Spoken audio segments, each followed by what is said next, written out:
ចឹងការអាសាញ IP ឲ្យrouter នីមួយៗហ្នឹងគឺយើងបានធ្វើយ៉ាងអញ្ចឹងយើងត្រូវដើម្បីឲ្យ LAN មួយនេះអាចស្គាល់ LAN មួយនេះហើយក៏អាចស្គាល់ LAN ពីរនេះទៀត Yes sorry អញ្ចឹងយើងត្រូវធ្វើការ route សិនអញ្ចឹងដោយសារតែវីដេអូមួយហ្នឹងគឺខ្ញុំធ្វើការបង្ហាញ route ដោយប្រើ protocol ឈ្មោះថា RIP អញ្ចឹងខ្ញុំធ្វើការ route ឲ្យមើល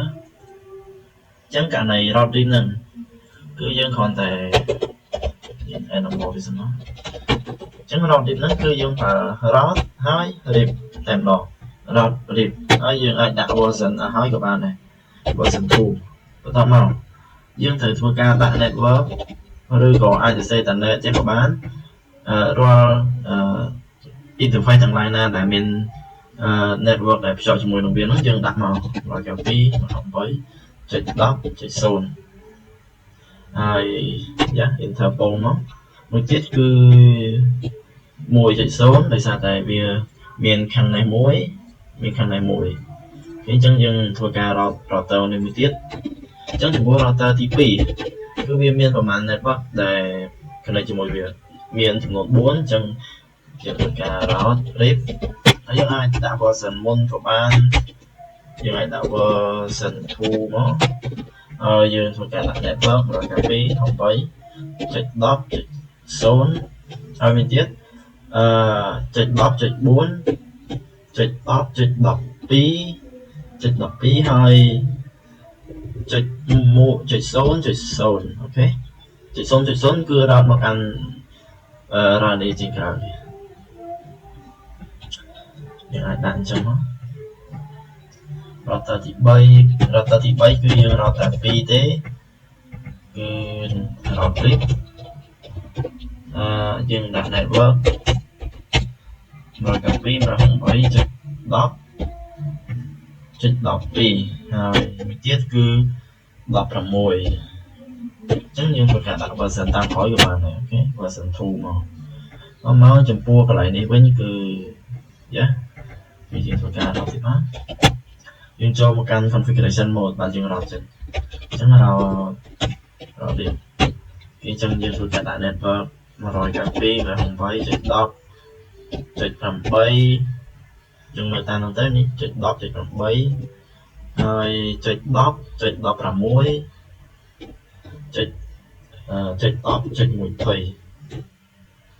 ខេអញ្ចឹងយើងរកទៅកាន់ 2.0 ហើយចំពោះ router ទី5នេះវិញគឺយើងរកចំនួន2ទី1ចូលសុំមើល version ខ្ញុំបានដាក់ version អញ្ចឹងយើងធ្វើការដាក់ version 2ចំពោះ router ទី5នេះវិញគឺយើងរក RIP ដូចគ្នាហើយទី1គឺ network 192.168.10.8 យើងរកមកហើយ .10.4 មួយទៀតនេះ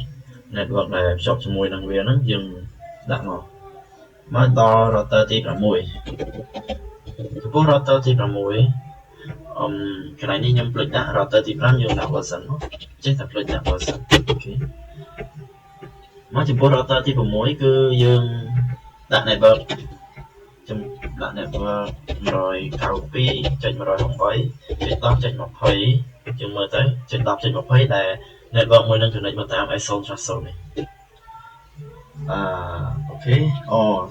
យើងភ្លេច route RIP មក network .10.20 ហ្នឹងមកមួយទៀតគឺ .10.24 ហើយយើងធ្វើការដាក់ version 2បន្ទាប់មកយើងធ្វើការមក config នៅលើ router ទី7ដែលជា router ចុងក្រោយចេញពី interface mode នេះសិនទៅយើងចូលមក configuration mode អូខេអញ្ចឹងយើងធ្វើការ route RIP version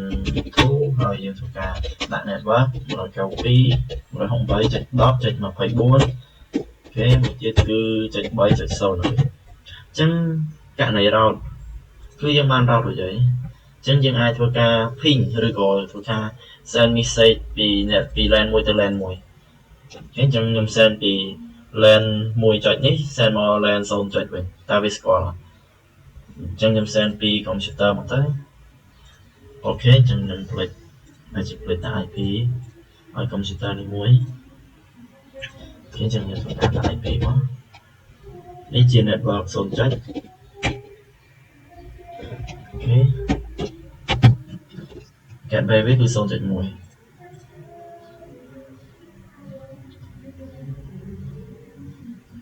គេយើងដាក់កុំព្យូទ័រមក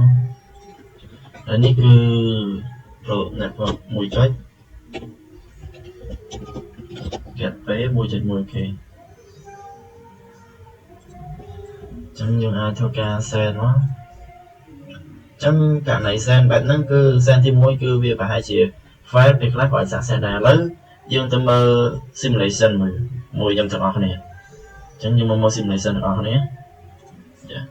ចឹងវាដើរពី PC 0ទៅ switch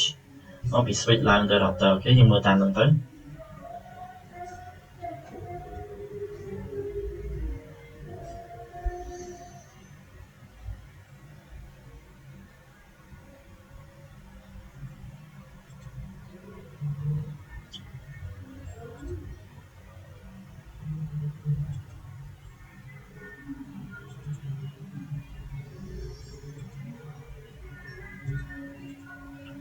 ឃើញចឹងយើងឃើញ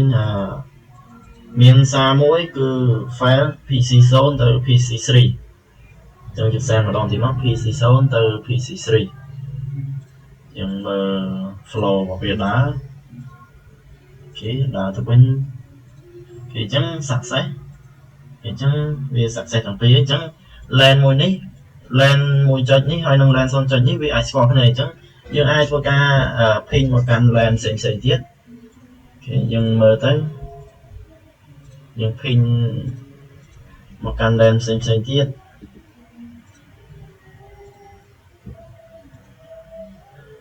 ហើយយើងមើលមួយសារមកទៅ ping PC7 no port គេយើងដាក់ IP ហើយចុច1 3 ចុច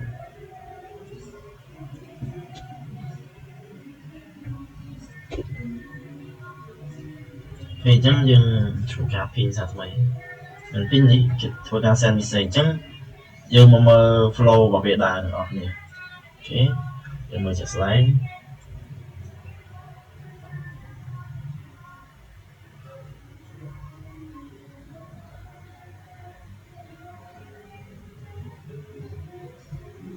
អញ្ចឹងមើលលក្ខណៈរបស់វាដើរថាវាដើរបែបម៉េចអូខេចេញមក router នេះចូលដល់នេះ ALP Osman បងលេខហើយអញ្ចឹងចូលកូដដៅដែលយើងបាន send អញ្ចឹងវា reply មកវិញខាងនេះក៏ដូចគ្នាដែរពេលដែលដល់កូដដៅហើយវា reply មកវិញគឺយើងបាត់សារតែជាបាត់សារមួយហើយអញ្ចឹងយើងមកមើល message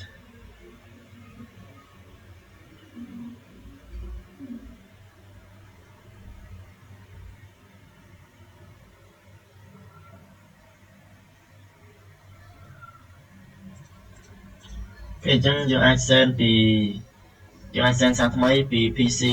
6ទៅ PC 1 PC 6 to PC 1ហើយ PC 2ទៅ PC 7អញ្ចឹងយើង send មក PC 6ទៅ PC 1 PC 2ទៅ PC 7គេយើង send យើង ping យើង test វាមកបាត់សារមួយបាទ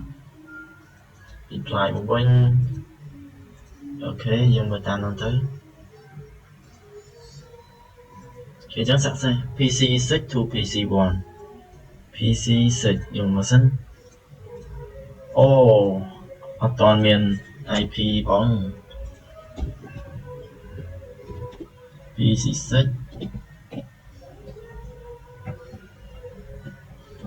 ចឹង copy ដាក់ gateway 3.1 មកយើង send សារថ្មីដោយសារតា scenario របស់យើងហ្នឹងគឺនៅតែ LAN តែពិត LAN ហ្នឹងស្គាល់គ្នាហើយគ្រាន់តែយើងចង់ make sure ថា end device ទាំងអស់ហ្នឹងអាច communicate ជាមួយគ្នាបានអូខេយើង មើលយើងមើលសារពណ៌រាងស្វាយនេះវារត់មកខាងក្រោមហើយវាទៅរ៉ូទ័រទី1អូខេនេះរ៉ូទ័រទី1ហើយវាចូលទៅកាន់ LAN របស់យើងហើយវាទៅដល់ end device reply មកវិញអូខេបាត់នៅកន្លែងនេះអូខេយើងអាច send ម្ដងទៀត